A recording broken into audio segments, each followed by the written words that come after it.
Again, the prophet, there comes the second.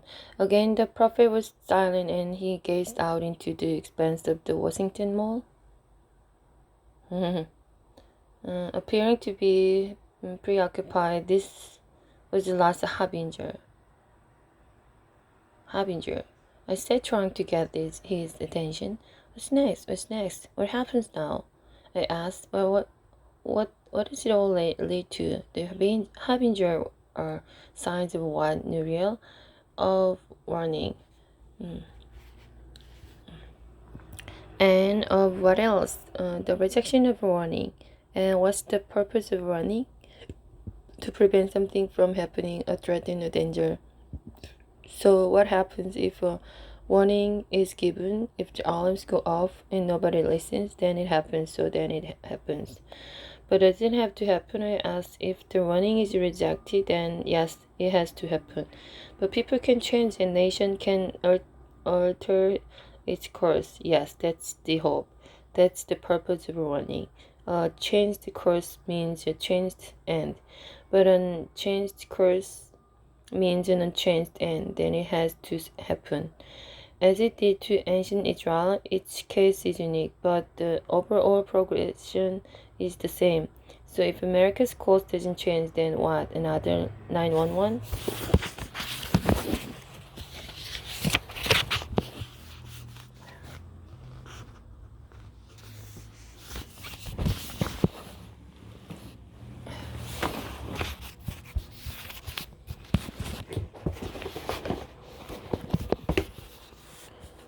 Another 911 could be, or a different 911, or was 911 itself a harbinger? Harbinger.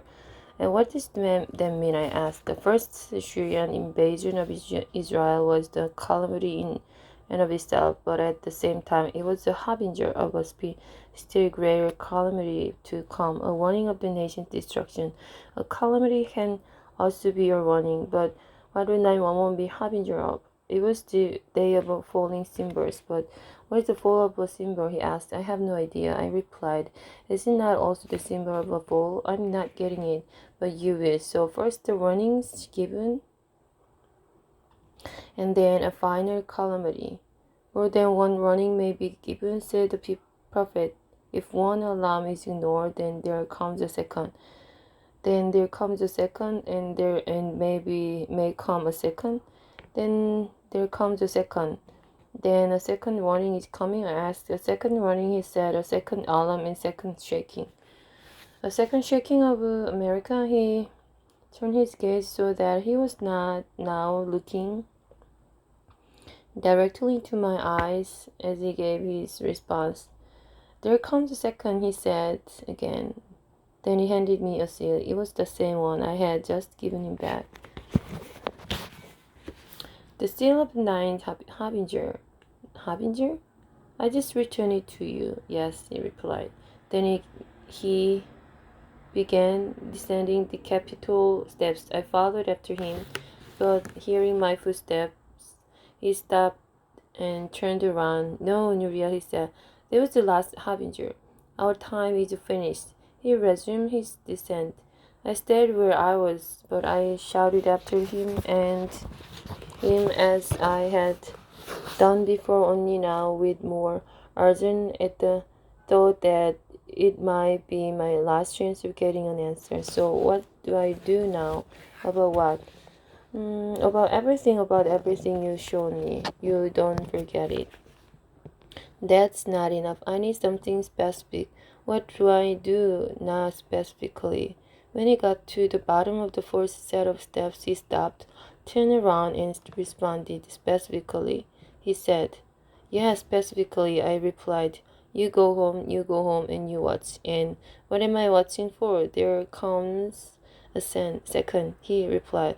He descended the next set of stairs as I finished descending the first. Then from the terrace in between the two staircases, I watched as he walked away from the Capitol and down the Washington Mall until he disappeared from my sight. Anna waited for something more, for the account to continue. She was hoping it was the end of the story. But Nuriel was silent. So, what did you do after he left? She asked. I went home and I watched it for what exactly? For what exactly? I wasn't sure. I focused on the prophecy. I went back to the library and spent hours and hours searching, searching through the commentaries on Isaiah 10.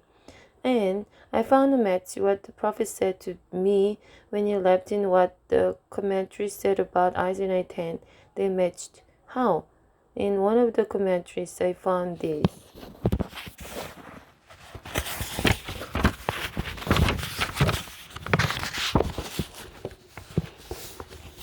Divine anger, being a remedial force, will not cease until its purposes are brought out.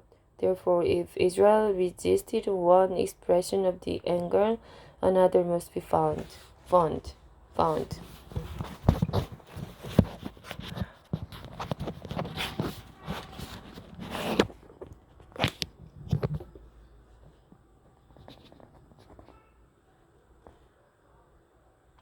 And that means what? She asked.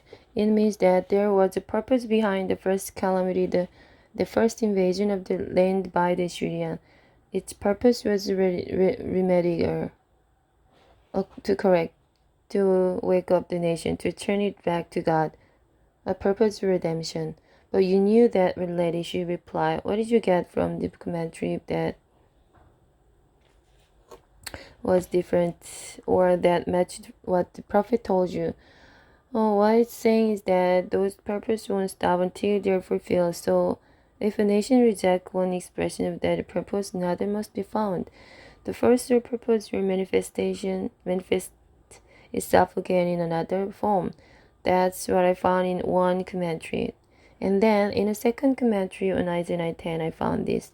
God's first acts of judgment did not result in the transformation or repentance of his people Israel. The purpose of God's initial disciplinary punishment was to restore his people, but the people stubbornly refused to turn to him, since the first act of discipline did not bring about a humble confession of sins. A second punishment was necessary. The commentaries were consist in linking Isaiah 10 with the same principle, and then, in another commentary, I found this. As the first stage of the judgment has been followed by no true conversion to Jehovah the Almighty Judge, there comes the second. There comes the second. That's what the prophet kept saying to you the day you last saw him. He kept saying it because he knew it wasn't the end. Isaiah 10 is the beginning, the first link in the chain of progression. There's more to it. It leads to something else.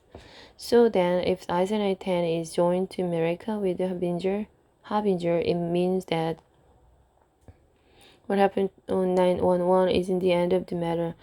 Then it's not a ball, it's more to come. Yes, then here comes a second. A second what exactly? A second running, a sounding of the alarm, a second chastening, a second shaking.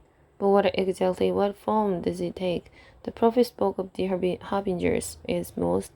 That was the clue. The World Trade Center was a symbol of America's global financial and economic power. So why would such a fall foreshadow an economic fall, as in a financial and economic collapse? The collapse that began the Great Recession? Yes, the collapse of the American and global economy is connected to 911. Yes, but how? It all goes back to the prophecy, everything, the collapse of Wall Street, the rise and fall of the credit market, the war in Iraq, the collapse of the housing market, the foreclosure, the defaults, the bankruptcy, the government takeovers, everything politics, voting policy, world history, everything that happened after, it all goes back to the prophecy and to the ancient mystery. That's a pretty big proposition, she said. In fact, it's colossal. I realized that, he said, and nobody else realized it. All the economists and experts and think tanks and intelligence agencies, they have no idea. I don't know, I guess not. But how do you know? She asked. How did you put it all together? I told you, he replied. It wasn't me. It was what I was told. I understand that with the harbingers. But now you're talking about what happened after you were shown the harbinger. So how did you come to know these things? If the last time you saw the prophet was the Capitol Hall, but it wasn't the last time he reappeared. When we partied that day on the Capitol steps, it was the first time he left me without a seal or without a new seal.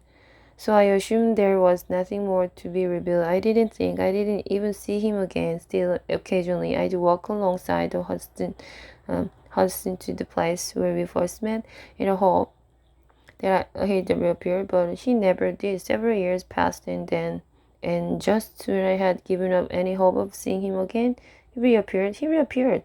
But the last time you saw him, he told you that his time with you was finished. It was finished. He appeared the first time to reveal the first part of the mystery.